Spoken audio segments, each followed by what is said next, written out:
Total cost को हम लोग एक सी ऑफ एक्स लिख रहे हैं। टोटल कोस्ट को हम लोग क्या लिख रहे हैं? सी ऑफ एक्स इन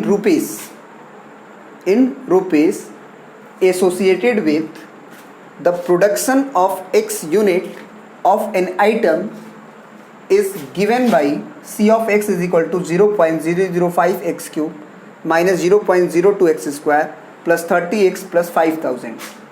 पहले इसका मतलब समझो क्या कह रहा है कि जो किसी चीज़ का कॉस्ट है, द कॉस्ट सी एक्स मतलब कॉस्ट ऑफ एक्स कह सकते हो, इन rupees associated with the production of x unit of an item. मतलब एक आइटम का यदि एक्स यूनिट बन रहा है, मतलब कोई चीज़ हम बना रहे हैं उसका 10 यूनिट बना, 20 यूनिट बना, 50 यूनिट बना, उसी तरह कोई आइटम जब हम तैयार कर रहे हैं उसका x यूनिट बन के तैयार हुआ तो उसका जो कॉस्ट मिल रहा है ना, पैसा मिल रहा है ना, वो इस फार्मूला के अकॉर्डिंग मिल रहा है। मतलब उस x प्रोडक्शन का मतलब वो जो x यूनिट प्रोडक्शन हुआ उसका पैसा जो मिल रहा है वो इस x के फंक्शन की तरह मिल रहा है। मतलब उसमें मैंने x का क्यूब x का स्क्वायर इंटू x किया जाए उतना रुपया मिल रहा है। मतलब जैसे 10 यूनिट हमको प्रोडक्शन किया गया है तो उसका कॉस्ट में अगर हमको यहाँ पे क्या करना है, 10 रख देंगे तो 10 का क्यूब 10 का स्क्वायर और 30x का गुना उना होके जो आएगा उससे वो हमको पैसा मिल रहा है। ठीक है, आई होप कि ये समझ गए होगे, है कि नहीं। The total cost c x in rupees associated with the production of x unit, मतलब जो प्रोडक्शन एक्स यूनिट हो रहा है उससे रिलेटेड है कॉस्ट। और किस तरह से रिलेटेड है? तो इस तरह से रिलेटेड है। फिर बोल रहा है आगे कि find the marginal cost when 3 units are produced where by the marginal cost we mean the instantaneous rate of change of total cost at any level of output. यहाँ कॉस्ट नहीं पूछा है, कॉस्ट पूछता तो डायरेक्ट हम लोग x का value जो हमको दिया है 3 यूनिट वो रख देंगे। Find the marginal cost when 3 units are produced, तो 3 यूनिट्स प्रोड्यूस का मतलब क्या, एक्स यूनिट प्रोड्यूस हो रहा है। तो अगर टोटल कॉस्ट पूछता तो हम डायरेक्ट इसमें रख देते हैं, लेकिन इसने मार्जिनल कॉस्ट को टोटल कॉस्ट नहीं बोला है। मार्जिनल कॉस्ट को क्या बोला है उसको आगे दिया हुआ है क्वेश्चन, खुद उसको पढ़ के देखते हैं। Find the marginal cost when 3 units are produced where, जहाँ पे बाई मार्जिनल कॉस्ट मतलब मार्जिनल कॉस्ट का मतलब we mean the instantaneous rate of change of total cost. मतलब हम क्या लिख सकते हैं, हम क्या लिख सकते हैं कि सॉल्यूशन में कि जो मार्जिनल कॉस्ट है इज इक्वल टू क्या है, the instantaneous rate of change of total cost. क्या लिखा है? द इंस्टेंटेनियस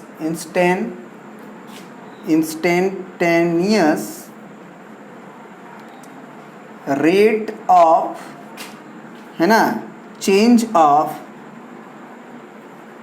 टोटल कॉस्ट है ना, total cost with respect to x unit या एक्स प्रोडक्शन। ठीक है, ये है हमारा। तो इसको मैथमेटिकली क्या लिखेंगे, marginal cost of x unit का, तो लिखेंगे D of C X with respect to X, है ना, C of X with respect to X. तो सी ऑफ एक्स का फंक्शन क्या दिया हुआ है, तो वो है 0.005 X cube minus 0.02 X square plus 30x plus 5000। पहले इसको डिफ्रेंशिएट कर लेते हैं और फिर जो जितना यूनिट पे प्रोडक्शन चाहिए मार्जिनल कॉस्ट का वो रख देंगे 3 यूनिट।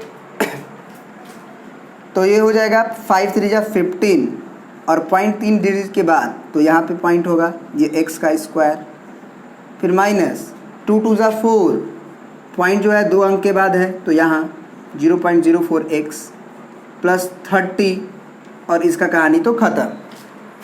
तो जो मार्जिनल कॉस्ट चाहिए वो कितना पे चाहिए, मतलब marginal cost at x is equal to 3 unit, यानी कि d of C x instantaneous rate है ना इसका, ये है आपका c ऑफ x और ये है c, है ना, x के रिस्पेक्ट में। कब? जब प्रोडक्शन हो 3 यूनिट, जब प्रोडक्शन हो आपका 3 यूनिट। ठीक है, बस अब कुछ नहीं करना है, अब वैल्यू प्लग इन करना है और आंसर लिखना है। x की जगह पे 3 रख दो तो ये कितना हो जाएगा 0.015 इंटू 3 जब रखोगे तो ये 9 हो जाएगा, माइनस 0.04 और इंटू 3 हो जाएगा और प्लस 30। इसका कैलकुलेशन कर देते हैं मिटा के। ठीक है, चलिए देखिए कितना आएगा। 15 जा 135 और पॉइंट जो है वो 3 डिजिट के बाद तो यहीं पे रख देते हैं, प्लस 4 3 जा 12 पॉइंट 2 डिजिट के बाद, फिर प्लस 30.000 कर लो आप। इसको ऐड करना है आपको तो इसमें जोड़ो पहले, तो ये 5 2 7 है ना, 5 नहीं, इसको 0 करना पड़ेगा, तो 5 और 3 और 2 आपका हो जाएगा कितना 5, फिर 1 1 2 होगा और ये 0.30 है ना, अप्रॉक्स इतना रुपीस होगा, है ना, 30.255। आई होप कि ये क्लियर है। नहीं क्लियर है, थोड़ा सा देखना पड़ेगा। सॉरी एक्चुअली ये माइनस में था, तो ये माइनस में था तो इसको और इसको तो हमको जोड़ना था ना, यानी ये तो माइनस में था ना, तो पहले इसको जोड़ना होगा। तो ये कितना हो जाएगा आपका 30.135 और इसमें से घटेगा आपका 0.120, तो ये हो जाएगा 5, ये हो जाएगा 3 में से 2 गया 1 और ये 110 है ना, बिल्कुल होना चाहिए। और फिर 30 का 30 यानी 30.015, इसको हम लोग लगभग लिख सकते हैं 30.02 RS, क्योंकि अगर लास्ट डिजिट 5 हो या 5 से ज़्यादा हो और उसके पहले वाला अगर ऑड नंबर हो तो एक नंबर ऐड करके लिख दिया जाता है, तो 30.02 नियरली। अब आते हैं एग्जाम्पल 6 पे, जो कि लास्ट क्वेश्चन है आपका। ठीक है, चलिए इसको मिटा देते हैं। अब चलिए अब इस क्वेश्चन पे आते हैं एग्जाम्पल नंबर 6 पे। क्या कह रहा है कि the total revenue in rupees received from the sale of x unit of a production is given by r of x is equal to 3x square plus 36x plus 5। सबसे पहले इस word का मतलब समझिए। टोटल रिवेन्यू इन रुपीज़ मतलब जो total revenue मिल रहा है, पैसा मिल रहा है हमको रुपया में, किसमें, रुपया में, received from the sale of x unit of a production, मतलब हम कुछ बनाए, उसका x प्रोडक्शन को जब हमने बेचा, सेल किया, तो हमको जो पैसा मिला, टोटल रिवेन्यू मिला, वो कैसा मिला, तो वो given by r of x is equal to 3x square plus 30x plus 5। मतलब अगर हम 10 यूनिट प्रोडक्शन किए तो यहाँ 10 से गुना कर देंगे तो इतना रुपया हमको मिलेगा।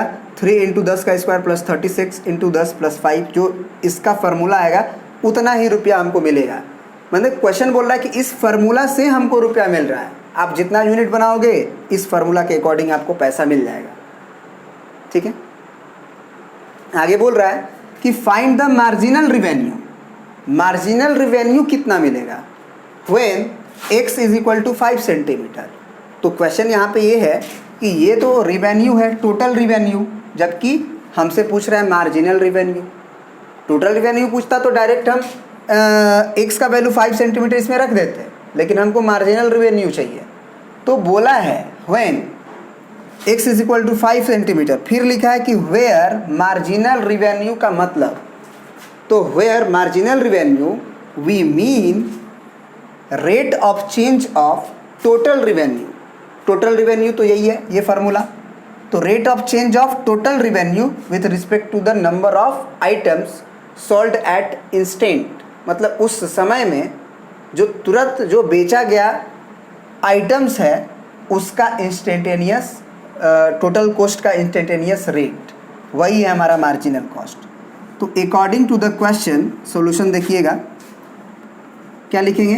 According to the question marginal revenue MR, marginal revenue is equal to, क्या लिखा हुआ है, the rate of change of total revenue with respect to number of item sold,